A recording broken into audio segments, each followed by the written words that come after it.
All right, so I'm just gonna get your sign real quick here. We're senior citizens, and we are the 99%. So what I'm doing here is I'm just kind of going around and asking people, why are you here? So, whoever wants to speak on that, whatever you can say to let everyone know why you guys are here.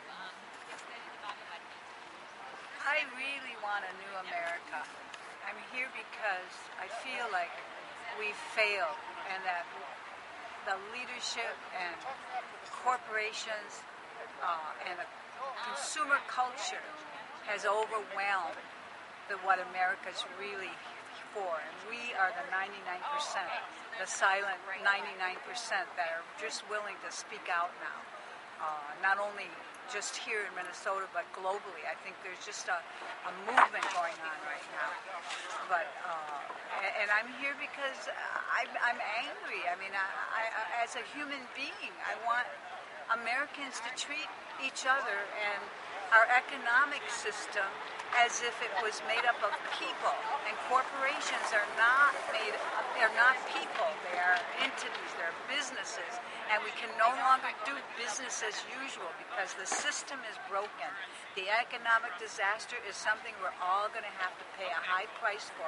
And it shouldn't just be the 99% of us that pay that price because people are suffering.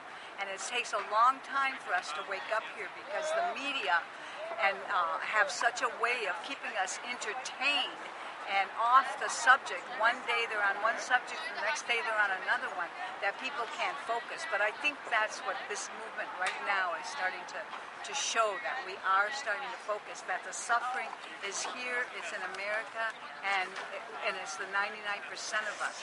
And we shouldn't carry the full burden. So you could go ahead and move on. I don't want to keep talking.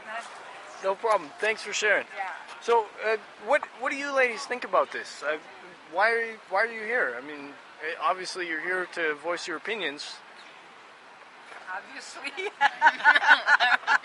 have many.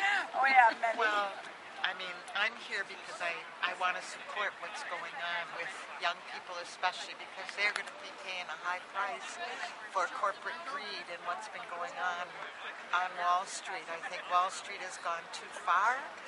And it's time for us to begin to take back what is rightfully ours, which is democracy. And I'm excited to see all this energy with so many people wanting to stand up and say no more. Yeah. We have to change. We have to change how we've lived in this country, in the world. So I'm here because I want to support change, support the young people as well. All right, thanks. So, yeah, did you want to say something as well? Absolutely. I will. Absolutely. Okay. Well, I'm here tonight because my old friend from Women Against Military Madness, Nikki, said we're going to have a senior sleepover on Tuesday night with the full moon, and there's a beautiful full moon, and it's a warm, balmy night, so I came to support my friend Nikki in sleeping over, and also to support the whole Peace Plaza, Occupy Minnesota movement. It's a dream come true for me. I've been teaching social justice for 25 years. I just retired, and I think this is my retirement present, is this revolutionary movement.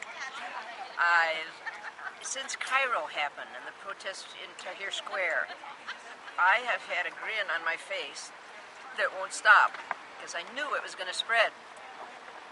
In the first 3 weeks, my muscles were stiff. I didn't know how to grin. I hadn't been smiling that hard for the last many decades. Yes, that's what it's about. We're so happy. Haven't we put up with a lot? Yeah. You know, It's great to see this, really isn't awful it? invasion. It just lifts your heart and your spirit to know that people really care yet. That they can have some power and take over and become a people's plaza.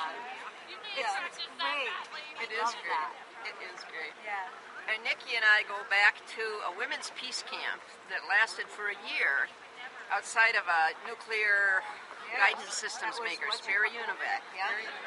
And it was highway over the Mississippi River. There was a Yeah, there was a clover leaf in a highway, and we set up a longhouse, insulated longhouse.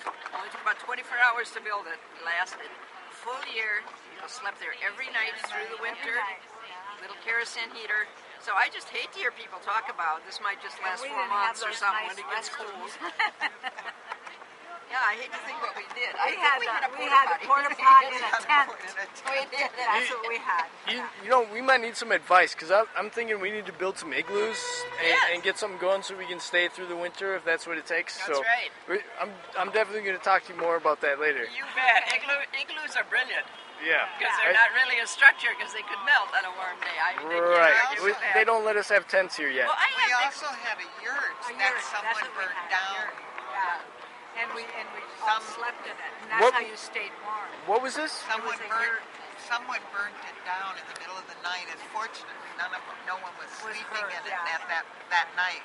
But someone who was angry at with us being there decided to light a match to it, and then we built the log. Then we got kicked off the private property, right, We went across the street, to public property, and built. which was a clover leaf on a highway. You have to get it, how funny this was.